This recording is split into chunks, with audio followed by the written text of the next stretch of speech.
everyone at all levels in an organization tend naturally toward one of three leadership styles: visionaries, operators, and processors. And of the three styles, the individual that's hardest to spot is the operator.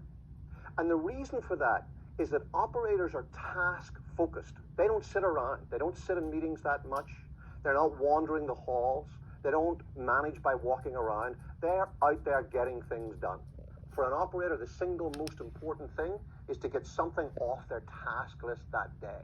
And because they're so task-focused, their task list grows and grows and grows. Operators are those people who you see taking on almost every problem that comes their way. They've got big shoulders. And what they try to do is they try to lead their organization by sheer power, by their will, by their determination, by the amount of effort that they put out. A classic example is Steve Ballmer at Microsoft. Steve Ballmer is an operator leader. He's determined to bring Microsoft back to the peak of its growth by sheer willpower and determination.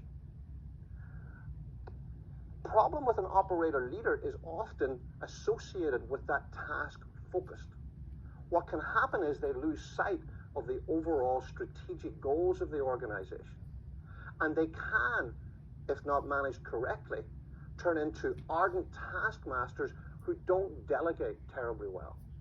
And the single most important thing that you need to do if you work with an operator is not only to set clear boundaries for what you expect them to do, but insist that they do only what only they can do. Operators have a tendency to grab from everybody else's portfolio. They see a problem, they like it, it excites them, they want to do it. And for an operator, it's very important to put clear boundaries down. Once you've done that, they will go through any barrier to achieve that goal. Operators are an enormous asset for any team or group. If you are an operator leader, it's really important for you to see the other side of that coin. Because of your ruthless focus on getting things done, you're often going to be out of the loop. You're going to try to find ways to avoid those meetings that are just talking shops as far as you're concerned.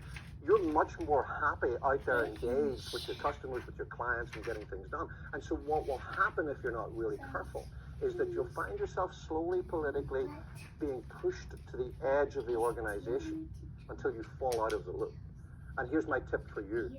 Find one or two key meetings that you really need to be at in a month or a quarter to stay in the loop.